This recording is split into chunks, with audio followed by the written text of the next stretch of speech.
Olá, pessoal do laboratório. Olá, meus caros colegas analistas clínicos. Estou aqui para a gente fazer um outro estudo de caso clínico. Na verdade, este também é um caso muito interessante. E dessa vez eu queria fazer uma brincadeira com vocês. Eu não vou dizer do que se trata o caso clínico. E nós iremos descobrindo aos poucos, à medida que formos avaliando o laudo emitido pelo equipamento e também à medida que formos observando a lâmina pela microscopia, ok? Como disse antes, este é um caso muito interessante, porque ele não trata de um caso simples, mas na verdade ele é um caso duplo, onde tem duas patologias envolvidas, ok? Então vamos lá?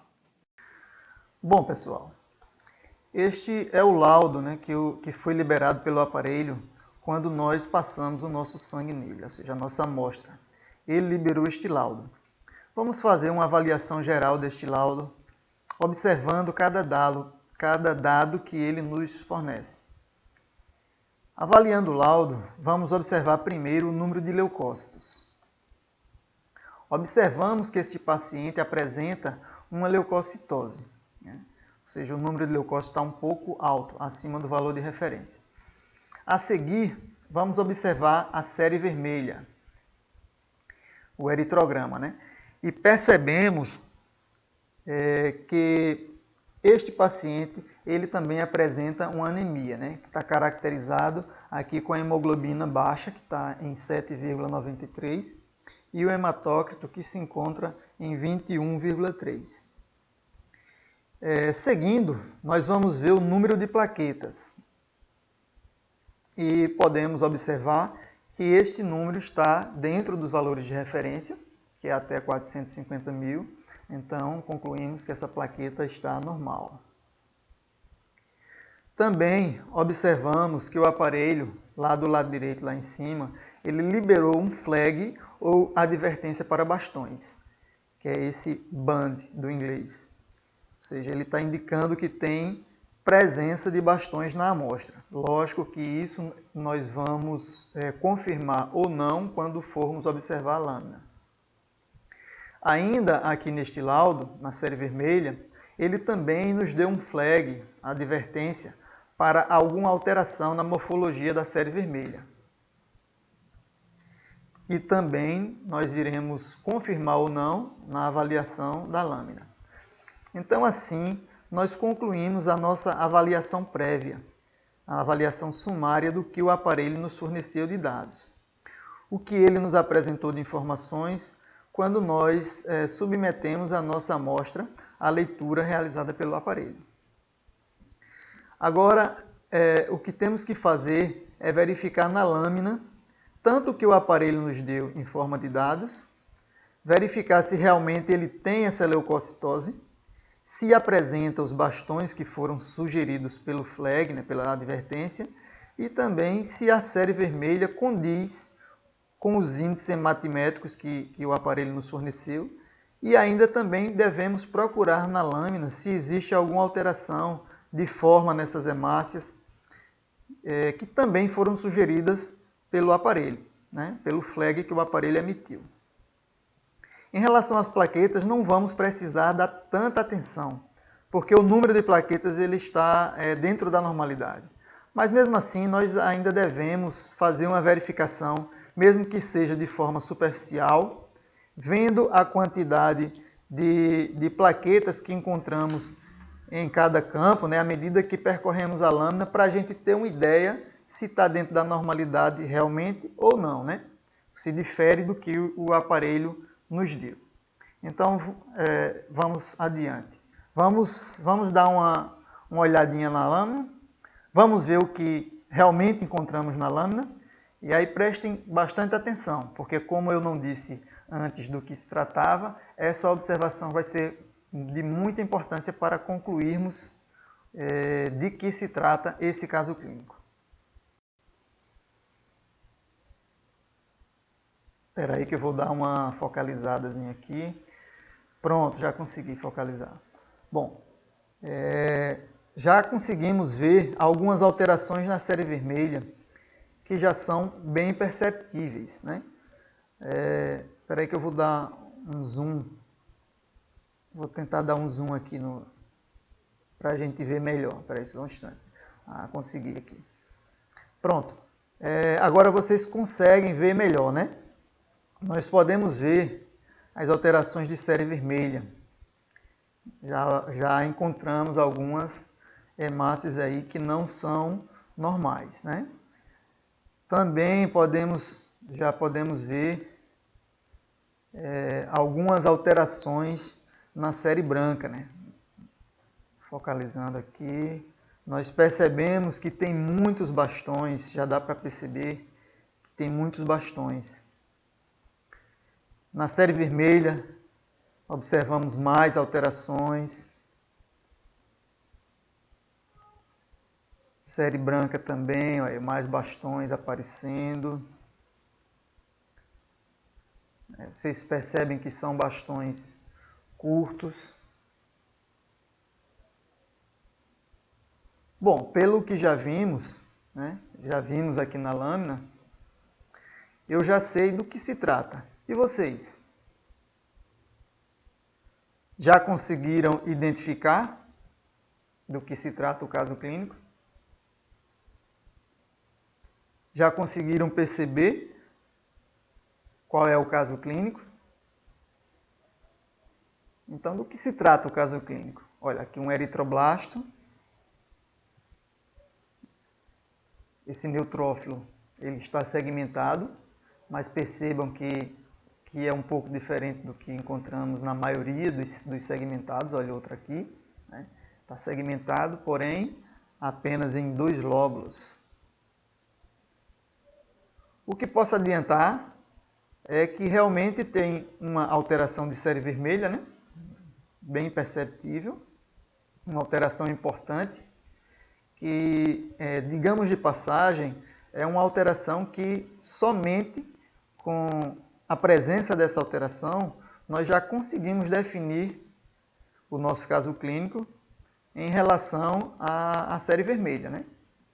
Então, só com a presença dessas hemácias com esse tipo de forma específica, nós já conseguimos concluir do que se trata a alteração em relação à série vermelha.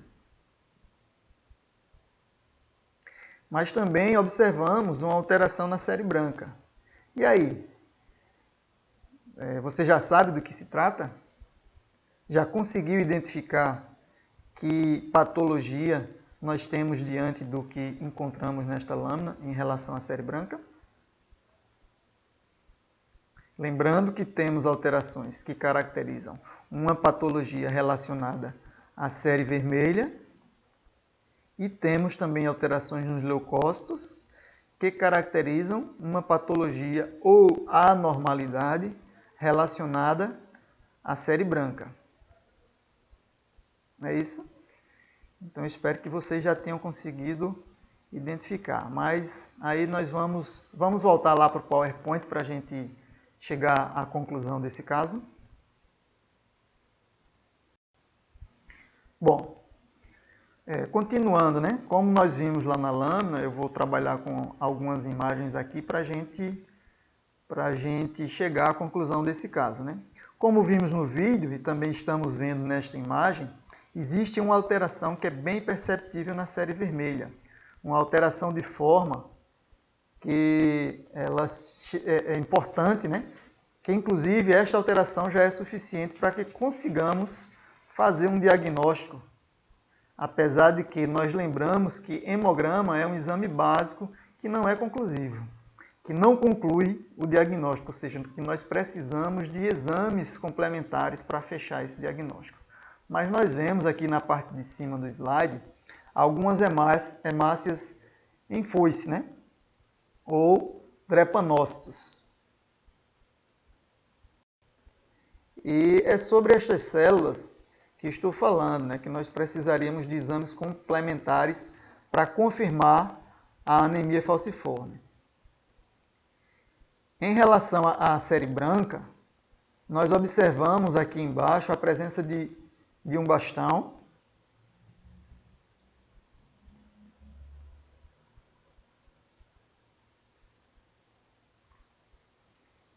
Neste outro slide, temos mais drepanócitos, temos também hemácias em alvo.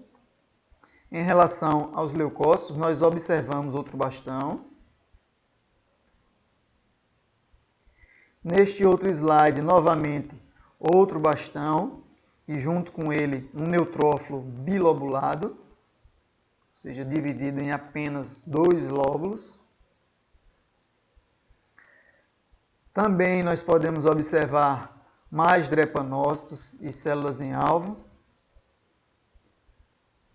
Aqui novamente se repete, né, as alterações também de série branca, onde nós encontramos bastão e mais neutrófilos bilobulados. Mais bastões.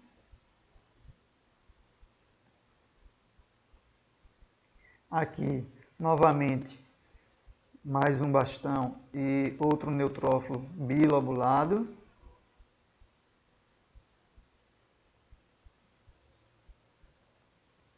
Aqui mais bilobulados e outro bastão. E se repetem também as alterações de série vermelha.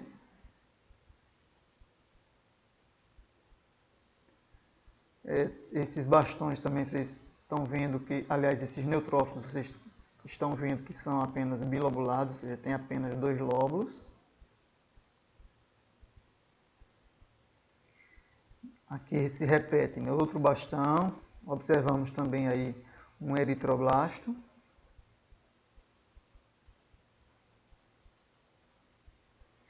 Outro bilobulado. E aí, vocês já conseguiram decifrar o nosso caso?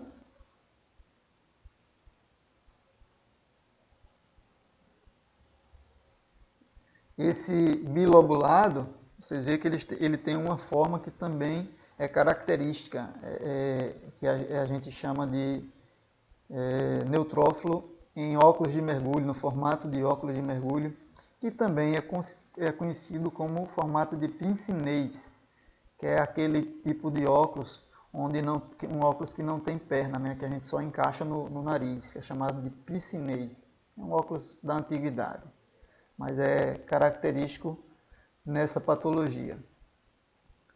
E aí, vocês já conseguiram identificar o caso por completo? A série vermelha está fácil, mas a série branca nem todo mundo tem conhecimento. Bom, voltando aqui ao nosso laudo, né, para a gente fazer as alterações, como vocês puderam perceber, na série vermelha, ela trata-se de um caso de anemia falciforme.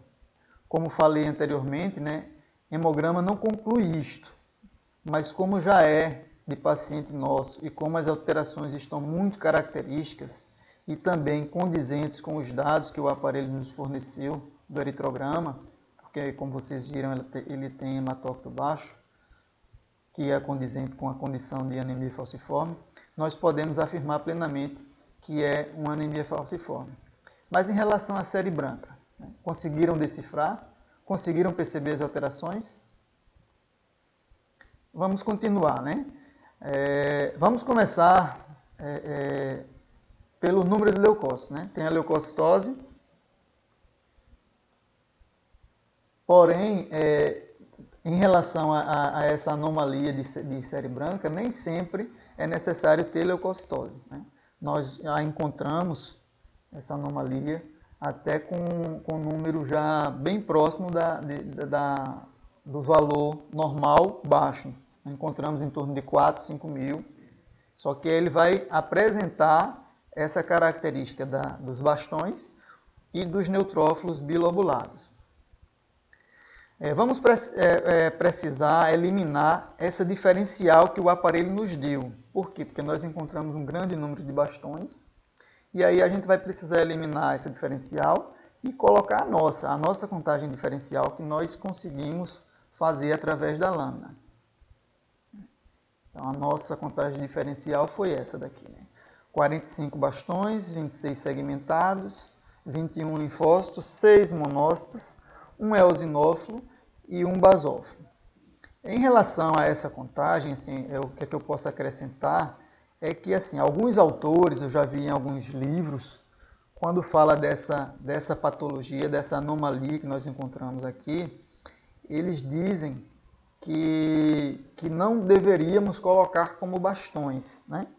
E sim porque sabe-se que esses neutrófilos, eles estão em formato de bastão, mas eles são neutrófilos maduros e que deveria ser contado como segmentado, porque essa é a característica da patologia. Só que como nós estamos tratando de morfologia, e eu prefiro colocar ele como bastões, e no final eu vou acrescentar uma observação que vai caracterizar essa anomalia, certo? Então vamos seguindo, vocês vão entender melhor isso que eu estou falando agora. Então eu coloquei de acordo com o que foi encontrado na lâmina. Foram encontrados 45 bastões, porque pela a forma, ou seja, a morfologia desses neutrófilos, eles realmente são bastões. Aqui na série vermelha, nós observamos também que o aparelho ele deu o RBC baixo, a hemoglobina e hematócrito, que também estão baixos, caracterizando a anemia, que no nosso caso nós já percebemos pela lâmina, pelas alterações que encontramos de forma. Nós encontramos drepanócitos e células em alvo, e com isso a gente fecha que se trata de uma anemia falciforme. Mas observando ainda que o aparelho nos deu um RDW alterado, né? E aí, com isso, a gente também tem que acrescentar essa observação no nosso laudo, né? Então, mesmo que ele tendo o VCM normal, provavelmente ele deve ter uma discreta microcitose, o que nós poderíamos perceber observando o gráfico, que infelizmente ele ficou fora dessa nossa apresentação aqui, né? Mas que realmente, assim, olhando o gráfico, a gente percebeu que ele tinha uma tendência para discreta microcitose. Podemos perceber também que o CHCM ele também se encontra um pouco elevado. Só que isso é normal nesses casos de anemias hemolíticas, devido à hemoglobina que é liberada com a hemólise. Então é normal nós encontrarmos um CHCM um pouco alterado nestes casos de anemia hemolítica. A anemia falciforme ela é um dos tipos de anemia hemolítica. No nosso laudo, nós vamos acrescentar essas observações, né? Então, a observação que a gente acrescentou no nosso laudo foi exatamente essa. Série vermelha com anisocitose, com alguns micrócitos, algumas células em alvo e drepanócito, como vocês puderam perceber, e foi também encontrado 8 eritroblastos em 100 leucócitos contados.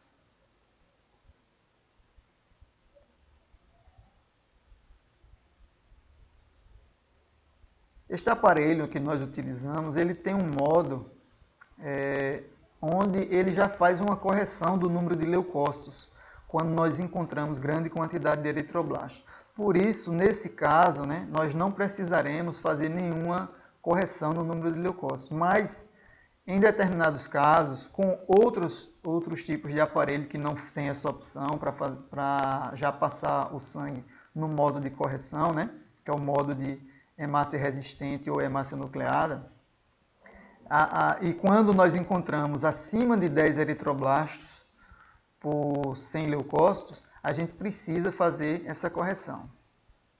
Mesmo assim, nesse caso, né, não ia ser preciso, pois só foram encontrados 8 eritroblastos.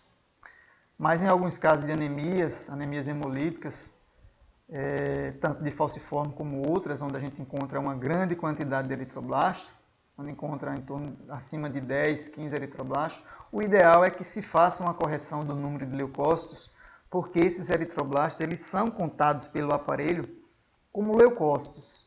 E aí, daí, né, essa necessidade para fazer essa correção, para que se encontre o número real de leucócitos.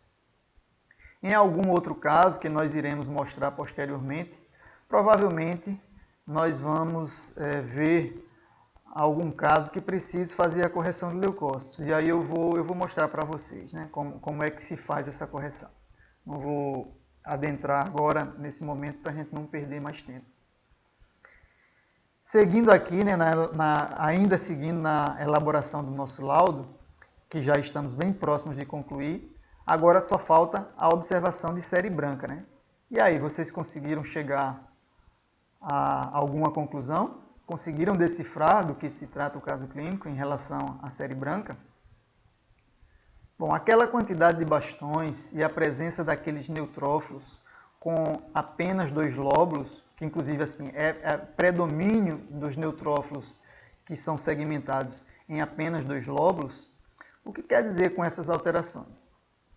Bom, pessoal, existe uma anomalia, que é uma anomalia benigna, onde não há uma segmentação completa dos granulócitos, na qual é comum encontrarmos muitos bastões e entre os neutrófilos que são segmentados, existe um predomínio de bastões, aliás, nos que são segmentados, existe um predomínio de neutrófilos com bilobulação, ou seja, com apenas 2 lóbulos. Onde o normal, a maioria dos neutrófilos que a gente encontra, é com 3 ou 4 lóbulos, né? Então, só que nessa anomalia, a gente tem uma grande quantidade de bastões e um predomínio dos neutrófilos segmentados em apenas 2 lóbulos. E aí essa anomalia, né, ela é chamada, ou é conhecida como anomalia ou síndrome de Peauger-Rouet. E aí a gente conclui com essa observação. Então é esta anomalia que tem esse nosso paciente de anemia falciforme. É uma anemia, a anemia é um problema real para esse paciente, né? Já em relação à síndrome de Peauger-Rouet, normalmente ela é assintomática, não causando nenhum problema no portador, sendo apenas importante o seu monitoramento, porque esta síndrome pode evoluir para uma síndrome mielodisplásica e, em casos mais extremos, até para uma leucemia mieloide aguda. Por isso é importante o paciente ter conhecimento que é portador dessa anomalia, para ficar fazendo exames regularmente e tendo, de acordo com a periodicidade que o médico definir, né, o hematologista, mas ele tem que saber para poder ir acompanhando isso aí, para de repente, se perceber que existe alguma outra alteração, de repente diagnosticar logo no começo que for tendo alguma alteração. Voltando ao nosso laudo, né, falta apenas acrescentarmos esta observação de série branca, né? Neutrófilos morfologicamente compatíveis com a síndrome de Peauger-Rouet. Isso aí caracteriza, a gente colocou lá aquela quantidade de bastões e acrescentou essa observação de série branca que vai ser importante para o médico que vai estar atendendo esse paciente. No nosso caso aqui, nós não colocamos a observação que esse paciente deve ser avaliado por um hematologista. Mas por quê? Porque no nosso serviço aqui ele já é direcionado para pacientes hematológicos. Porém, em um laboratório, se você estiver trabalhando num laboratório normal, onde faça a maioria dos exames sejam de ambulatório, se não tiver indicação clínica nenhuma, e você encontrar essa síndrome de Peauger, você deve colocar, além dessa observação, deve colocar que esse paciente deve ser avaliado por um hematologista, porque muitas das especialidades médicas não conhecem essa síndrome. E aí pode tanto não dar importância, como pode dar importância exagerada, né? E aí é importante que seja encaminhado para um hematologista, que o hematologista vai esclarecer melhor isso para o paciente e vai procurar fazer o acompanhamento devido. E assim, né, nós concluímos o nosso estudo de caso clínico. Espero novamente que vocês tenham gostado. Realmente é um caso bem diferente, onde envolve mais de uma patologia hematológica. E é bem interessante para quem nunca tinha visto, né? Em um único caso, a gente exercita a teoria em dose dupla. E assim eu me despeço de vocês, deixando aqui o meu abraço. Realmente esperando que vocês tenham gostado dessa publicação. Então, espero que, se vocês gostaram, vocês curtam, né? Espero também que possam compartilhar para que mais colegas de profissão possam vir a ver também esse conteúdo, né? E aprender. E também espero que vocês queiram assinar, né, o nosso canal, para que quando eu fizer um novo vídeo, uma nova postagem, vocês sejam os primeiros a saber. É isso aí, pessoal. Um grande abraço em todos e fiquem com Deus.